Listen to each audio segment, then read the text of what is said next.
Olá, sejam muito bem-vindos ao programa Assessor Pro. Esse é um programa dedicado a ensinar tudo o que você precisa saber sobre a profissão do assessor de investimentos, que é a profissão que mais vem crescendo no Brasil.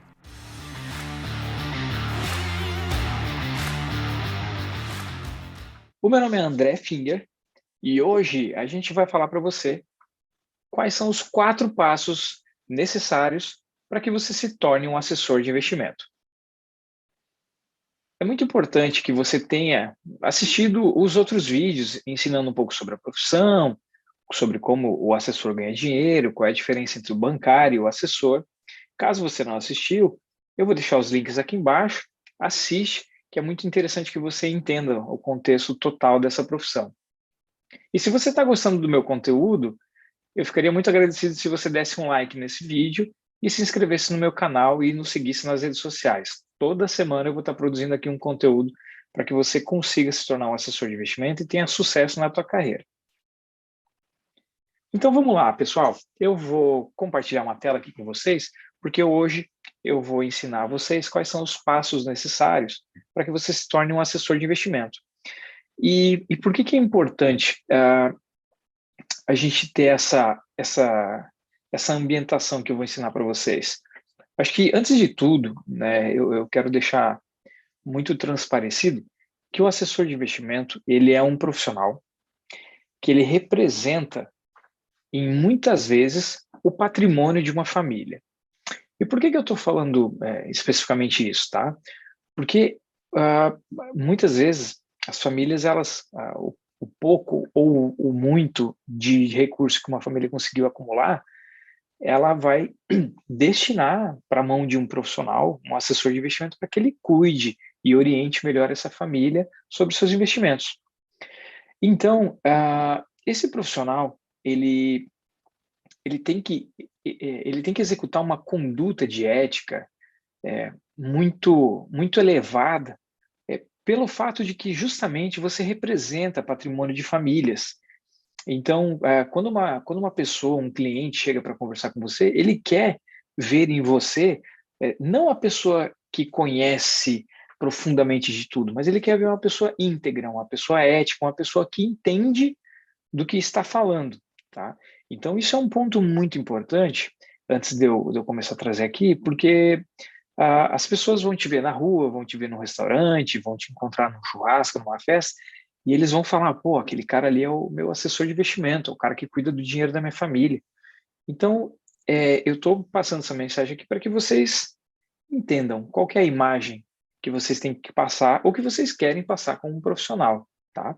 Então, é um ponto que eu sempre prezei muito por esse zelo de imagem, cuidar sobre como as pessoas me veem, embora muitas pessoas tenham nessa, não estou nem aí sobre o que os outros pensam sobre mim, eu já não concordo muito, porque eu represento patrimônio de outras pessoas, patrimônio de família, então a gente tem que sim cuidar com a nossa imagem, com a nossa exposição, porque, vamos lá, você é um assessor de investimento ou uma assessora de investimento e você foi para uma festa, bebeu todas e está tudo bem, todo mundo pode fazer isso na sua vida particular, mas você postou stories, fez vídeo, e tem cliente teu que te segue nas suas redes sociais, aí você saiu, foi pega numa blitz, perdeu carteira, teu carro foi apreendido, saiu na tua cidade, digamos que seja uma cidade pequena, aí sai lá na tua cidade,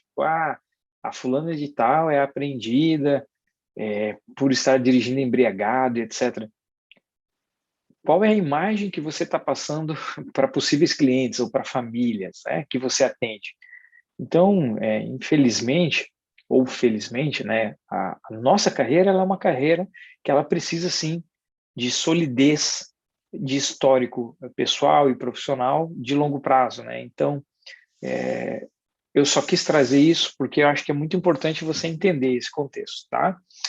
E a gente vai entrar aqui no detalhe, os 4 principais passos que eu entendo que é necessário que você tenha para que você se torne assessor de investimento, tá? E eu vou seguir uma ordem aqui, lógica de explicação desse conteúdo, tá? Me acompanha aí.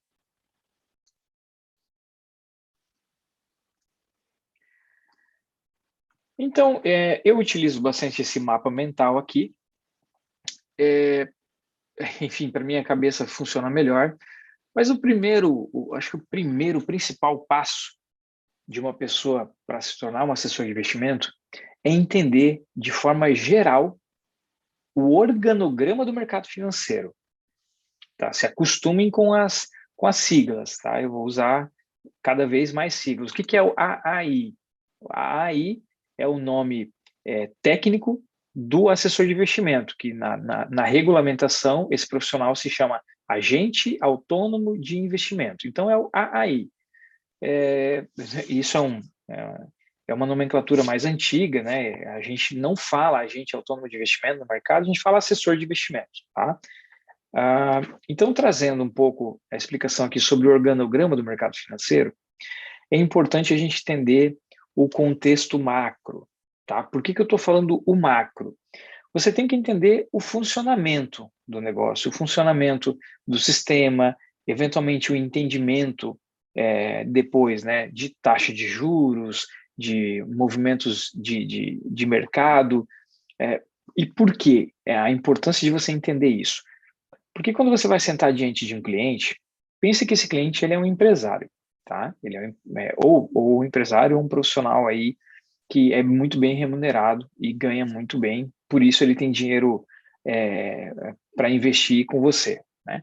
Então você marca uma reunião com esse cara e você é um expert de investimentos. Tá? Eu já peguei esse tipo de situação, tá? Eu já presenciei profissionais fazendo esse tipo de situação. Você é um expert de investimento, você entende tudo, mas você não entende nada de taxa de juros, por exemplo. Mas como assim? É isso mesmo. Eu conheço pessoas que são experts no mercado de ações, por exemplo, mas a hora que é para falar de um CDB, né, da própria taxa de CDI ou de um produto indexado à inflação, a pessoa não entende nada. E o cliente, né, o teu prospecto, ele precisa ver muito valor na conversa com você. Então você vai sentar para conversar com ele, vai tomar um café, às vezes 80% do seu tempo ele quer conversar contigo, ele quer aprender com você, o que você conhece, você vai falar do mercado financeiro, do movimento, o que está acontecendo, como é que isso funciona, como é que aquilo funciona, você vai trazer notícias, pô, tu viu o que aconteceu com a Argentina, você viu o que está acontecendo com a Europa? Pois é, isso é um movimento assim, assim, assado. Então, tudo isso começa por você entender um organograma básico do mercado financeiro brasileiro. Então, eu trouxe aqui para vocês, isso aqui é uma nomenclatura técnica, tá? A gente está falando aqui do Conselho Monetário Nacional, o Conselho Nacional de Seguros Privados e o Conselho Nacional de Previdência Complementar, tá? O que é o CNPC? É a Previc, tá? Ou seja, você trabalha numa determinada empresa, ou você conhece algum amigo seu que tenha que trabalhe numa grande empresa. E aquele teu amigo, ele fala, pô, pois é, eu nunca penso em sair da minha empresa porque, pô, eu tenho a previdência da empresa. Aqui na cidade que eu moro tem a VEG, né? A VEG tem ação listada na bolsa, uma empresa muito grande, bem conhecida. Então, muitas pessoas aqui na cidade trabalham na VEG.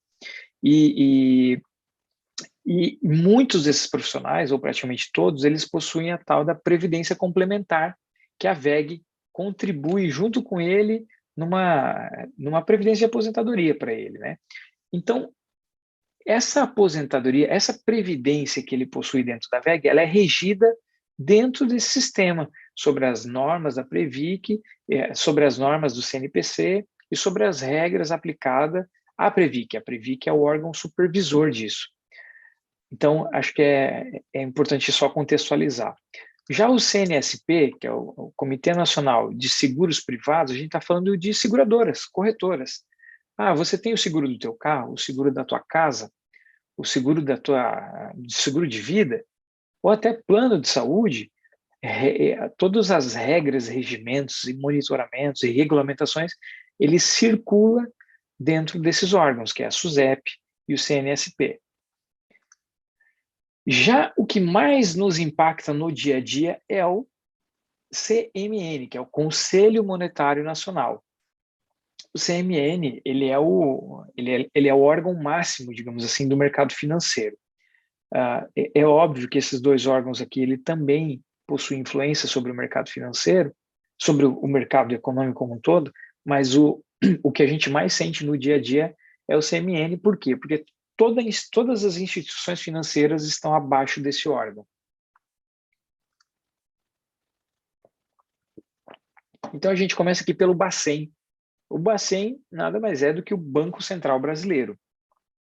Então toda vez que você vê movimentos de economia, notícias do mercado, geralmente está muito atrelado a esses dois órgãos, que é o Conselho Monetário, ele é o órgão que coloca e determina as normas do mercado financeiro. O Bacen, ele é o Banco Central que executa, tá? Ele executa as ordens que o Conselho Monetário Nacional determina. E abaixo, não abaixo, ao lado do Bacen, o Bacen e a CVM, eles praticamente atuam juntos, tá? Eu até deixei de vermelho aqui, porque a CVM, que é a Comissão de Valores Mobiliários, ela é o grande fiscalizador de todas as instituições financeiras do mercado. Então, vamos lá. O Conselho Monetário Nacional, ele é um órgão normativo, tá? O Bacen é um órgão executivo, ele executa, e a CVM é o fiscalizador. Daí a gente começa a entrar nas instituições financeiras. Então, eu tenho conta numa cooperativa de crédito. Eu peguei o financiamento do carro na BV Financeira. Eu estou utilizando o meu cartão de crédito no Nubank. Eu tenho investimento na Rico ou na XP Investimento. Tudo que é movimento do mercado financeiro, ele circula por dentro desses órgãos. André, tem um colega meu aqui da cidade. Olha que interessante isso aqui, olha que interessante. Por que é tão importante que um profissional de investimento entenda esse sistema? Tá? É muito comum quando você começa a trabalhar no mercado financeiro, que você entender isso, você vai começar a ver investimentos ou promessas de investimento falsas que existem no mercado. E existem muitos, tá? Então eu vejo várias pessoas de vez em quando me mandam mensagem: André, tem um amigo meu tá falando aqui, pô, que se eu aplicar R$ 10.000, eles garantem 2,5% ao mês e etc, e etc, ou que é um investimento em Forex, ou não sei o quê. Vamos lá. Eu estou dizendo que isso é uma inverdade? Em partes é uma inverdade, mas acho que o mais importante que eu estou falando aqui é um tipo de atividade não regulamentada. Deu certo porque um fulano lá investiu e ganhou dinheiro. Cara, tudo bem. Mas não existe um sistema regulamentado por onde transita tudo isso. Eu conheço gente aqui na minha cidade que perdeu muito dinheiro investindo no tal do Forex. E é isso mesmo, perdeu muito dinheiro porque caiu num golpe, achou que era verdade e depois descobriram que era tudo um golpe. Mas por quê? Porque as pessoas elas ficam tentadas pela oferta de 2% ao mês e etc. Só que por elas não terem esse conhecimento aqui que eu estou passando para vocês, elas não sabem avaliar se isso é um negócio sério ou não. Geralmente eles vão falar assim, não, tem um monte de amigo meu que investe. Pois é, tem um monte de amigo teu que está caindo num golpe. Uma hora todo mundo vai perceber. E perceberam, né? Um dia caiu, o cara, inclusive é um cara procurado aí no Brasil, ele levantou uma fortuna de mais de 800 milhões de reais aplicando esse golpe. Então, o profissional do mercado financeiro como um todo, ele precisa, né, principalmente o mercado de investimento, ele precisa entender esse funcionamento aqui, tá? Justamente para orientar o cliente. O cliente às vezes vai te fazer uma pergunta que foge do teu contexto de investimento e minimamente você tem que dar uma diretriz para o cara. Eu não entendo muito desse assunto, mas eu sei que a regulamentação, os órgãos principais são esses daqui. Se foge muito disso, cara, não sei, fica atento. Dá uma pesquisada melhor, me passa o contato aqui, deixa eu te ajudar a entender. tá? Então, seguindo aqui, a gente tem essa esteira de funcionamento, e daí abaixo da CVM e do Bacen, que são dois órgãos que funcionam em conjunto, tá? Não é um abaixo do outro aqui, entram as instituições financeiras, que são as IFs, tá? Então, a gente tem aqui ó, o organograma do MF, que é o mercado financeiro, e a gente tem aqui as IFs, que são as instituições financeiras. Então, a gente começa tendo que entender o que são as instituições financeiras públicas.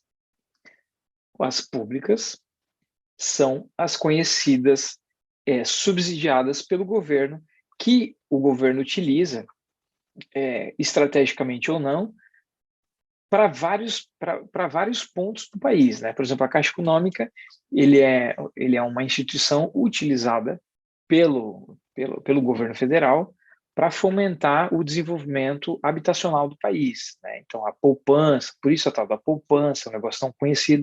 Eu não vou entrar tanto no detalhe técnico aqui, tá? É só dando uma ambientação sobre o tema.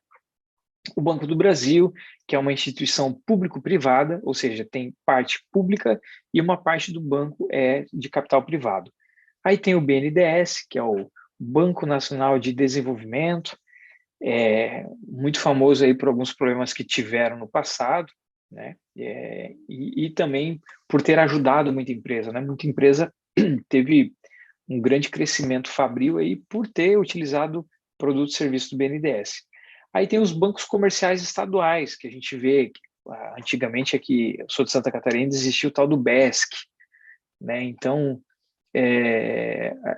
tem o BRDE também, que é o Banco Regional de Desenvolvimento. Então, é importante entender de forma simples assim, o que é as instituições públicas do país. Depois disso, a gente vem as instituições privadas. Aí sim, a gente começa a sentir o nosso dia a dia aqui, tá? Que são os bancos comerciais, os bancos de investimento e os bancos múltiplos. Poxa, mas como assim tem tudo isso de banco? Tem tudo isso de banco e talvez você não sabia. Um banco múltiplo é o banco mais comum que existe no país, que são os bancos Santander, Bradesco, Itaú, Banco Inter, Banco Nubank e demais, tá? Eles se encaixam nas regras dos bancos múltiplos. Existem bancos apenas de investimento, existem bancos apenas comerciais. Aí a gente vem também para a sociedade de arrendamento mercantil, crédito e crédito imobiliário. Pô, André, eu preciso entender no detalhe, na regra. Não, no começo, obviamente que não. Você precisa entender esse organograma aqui, como é que isso aqui funciona, tá? Mas sim, lá no futuro, quanto mais conhecimento você tiver no detalhe sobre cada um desses itens, isso pode te ajudar, inclusive, a ganhar muito dinheiro. Então, os profissionais de assessoria de investimento que ganham muito dinheiro, não é porque o cara deu a sorte uma vez de achar um cliente multimilionário. Pô, sim, o cara captou um grande cliente, ele tem uma carteira muito grande, mas ele entende os pormenores das atividades e ele consegue utilizar esse conhecimento para gerar mais receita para a sua própria vida, para o seu próprio cliente, então ele acaba ganhando muito mais dinheiro. Então, é sim importante ter um entendimento disso daqui, mas a proposta aqui é que você entenda de forma geral o que eu preciso saber para me tornar um assessor de investimento. Então, a gente seguiu aqui, falamos um pouco da SUSEP, da Previc, do Bacen e o que tem abaixo do Bacen, que são as instituições públicas e privadas. E a gente tem as auxiliares. O que são as auxiliares, André? É tudo aquilo que, de alguma forma, auxilia todo esse mercado. E a gente vê aonde que a gente se encaixaria aqui? Aqui, os agentes autônomos. Porque os agentes autônomos, ele é um tipo de atividade auxiliar do mercado financeiro. As corretoras também. Por quê? As corretoras e as distribuidoras, hoje toda corretora ela também é uma distribuidora, tá? Eu acho que em algum momento até eles devem mudar isso. Ele tem umas regrinhas diferentes de uma para outra, mas a maioria das corretoras também é distribuidora. Então a gente vê aqui Bolsa de Valores que é onde, através, as empresas, através da Bolsa de Valores, comercializam seus papéis para o cidadão comum, né? Isso aqui é um assunto que a gente vai falar numa próxima aula. As corretoras, que elas abrangem uma série de produtos, assim como as distribuidoras, e os agentes autônomos, que eles são... ele está aqui no organograma como um auxiliar, mas ele poderia ser um derivado das corretoras e distribuidoras aqui, tá? Então, acho que o primeiro ponto é você entender todo esse contexto aqui. Para quê? Para te dar ambientação sobre o mercado. Você saber a linguagem do que está se falando, tá? Para que você quer entrar numa carreira dentro do mercado financeiro, isso aqui é meio que o fundamento da tua casa, né? Tu vai construir uma casa, tu vai construir um prédio, você tem que fazer o fundamento. Isso aqui são os fundamentos básicos, tá? Isso aqui são os fundamentos básicos da atividade, que é você entender de forma geral. Como eu falei, você não precisa entender no detalhe como é que funciona uma sociedade de arrendamento mercantil se você não trabalha com esse item especificamente, mas você tem que entender que ele existe e a quem ele responde, quais são as regras que lhe regem, tá? Então foi falado hoje sobre o organograma do mercado financeiro, né? E ele te deu os fundamentos básicos e entendimento do funcionamento geral, muito macro mesmo, tá? Agora, se eu fosse você, eu não perdi o próximo vídeo, que eu vou entrar no próximo passo do que você precisa saber para se tornar um assessor de investimento. Eu te vejo no próximo vídeo. Até logo!